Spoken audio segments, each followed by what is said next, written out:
Hey there, it's me, Sleep M again. If you're just joining, I am going to be going in for a journey to change my lifestyle by getting a vertical gastric sleeve. My insurance has approved my surgery now. I think I mentioned that before.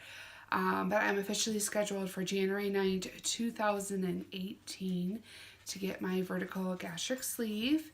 I am also scheduled for my pre-op appointment on January 3rd.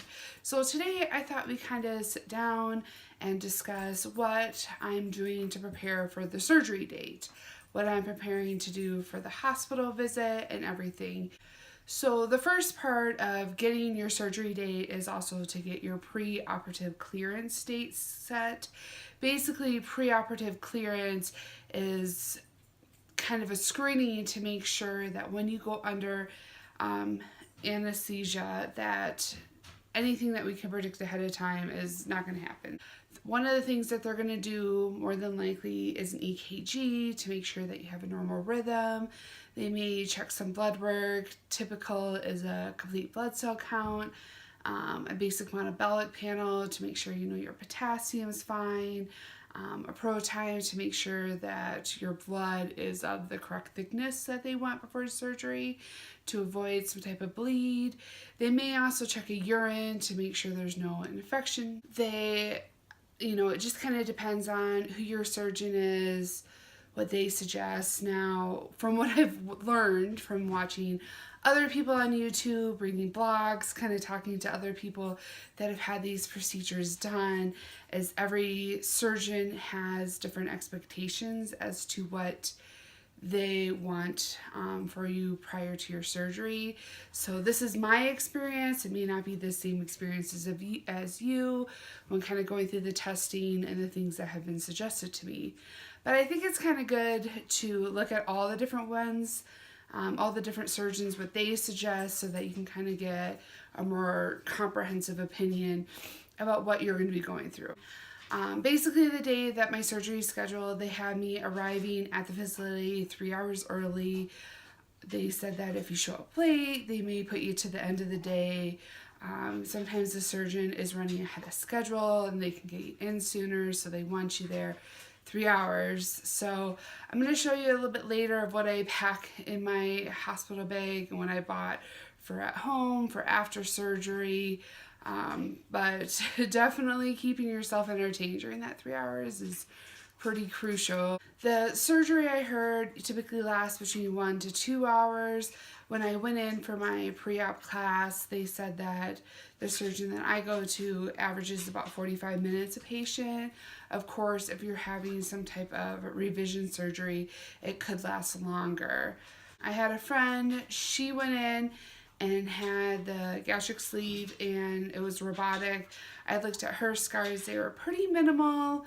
I also had another person that I know went in and she went from a lap band to a gastric bypass and her scars were pretty minimal.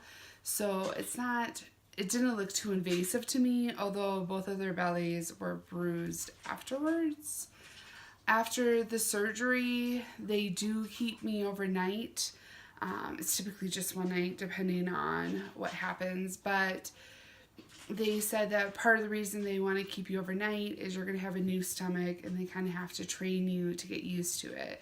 So they they basically give you a little medicine cup or a little shot glass where they give you water and they have you sip that until you can get enough water in that you can swallow, because the worst thing to do is to go home, become dehydrated. That'll end you right back up in the hospital.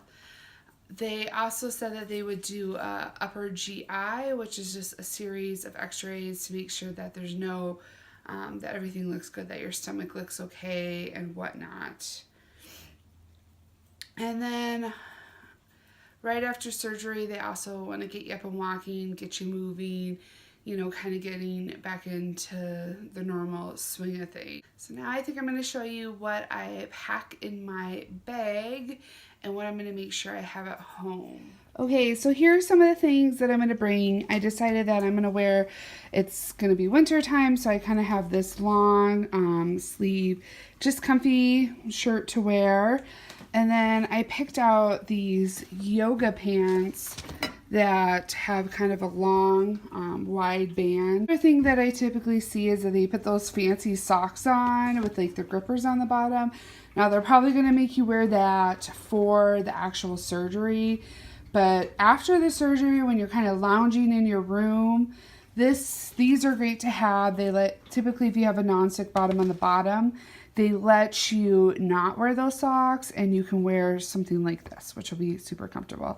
A lot of times after the surgery, once you're feeling better, they let you put on your normal clothes. I know when my boyfriend was in for an extended stay, that's one of the suggestions was bring some clothes from home, you know, make yourself comfortable. Of course, you don't want to bring anything valuable, but I do recommend bringing a book. I have the Kindle here. A backup charger for it. I like these chargers just because you can kind of hook it on, so I'll make sure these are charged. The most important thing to bring, obviously, is a backup cell phone charger. I use this one. It just kind of plugs in the phone. It tells you can charge it up to 4 times. Essential because you're going to be sitting there, you're going to be bored, and sometimes some mindless, phone things are amazing. About 4 weeks prior to surgery, I think everybody would have to do this at least 4 to 6 weeks, some might say, but you cannot be having any NSAIDs. So that would be Advil, ibuprofen, aspirin, Aleve, all those things, because of the fact that they increase your chance of a bleed. Those NSAIDs, they thin your blood. Now, one other big thing is you are having stomach surgery, and NSAIDs are known for making your stomach have gastritis or inflammation of the stomach and kind of just inflame it. So they said Tylenol is your new favorite drug.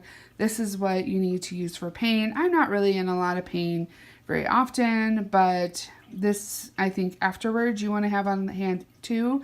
Once you start getting off those narcotics and want to go to something a little bit more, less, this is what they're going to recommend to take.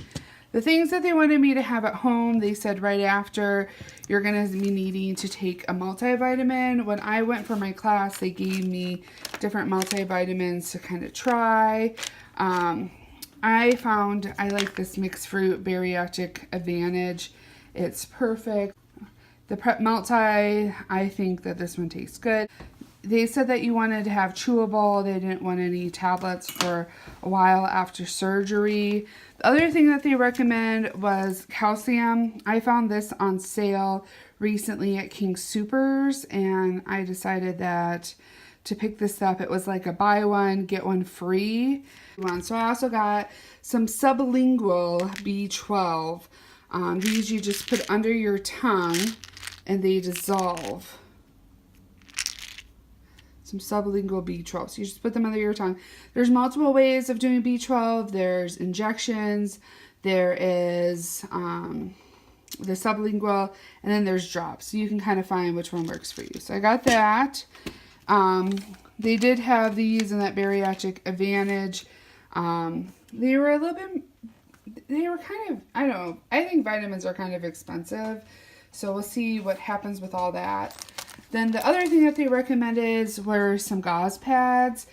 Now, the person I saw that had just had that surgery, she, several of the areas that they cut her open in, they just like glued them back and they looked absolutely phenomenal. But she said where the pain pump was, she had to be replacing it. So this was really good. Her stomach did look pretty bruised, but I mean, that's to be expected. And then of course, I like paper tape because when you have tape on your body for a long time, everybody starts to get that adhesive rash. This doesn't give you that as bad. It doesn't, it doesn't stick as well, but you don't need anything, I think, that's too intense. So these are the different things that I'm going to be bringing to prepare for my surgery. As time gets closer to my surgery day, I keep getting more excited. Some days I go through where I wish my surgery was tomorrow. I just feel completely ready for it. And then other days I'm thinking, oh my gosh, am I really doing this? So I'm still kind of working on that mental preparation for the surgery. But hopefully this helps with seeing what I bring to the hospital. Granted, you're only going to be there one night, but you know, it's not the most comfortable place to kind of rest after surgery, but hopefully this helps you. If you enjoy these videos, please make sure to give it a big thumbs up, subscribe to my channel, and turn on those notifications. Next week, we are going to be going over what my pre-op diet looks like, some of the things that I picked up for that. Hope to see you then. Thank you.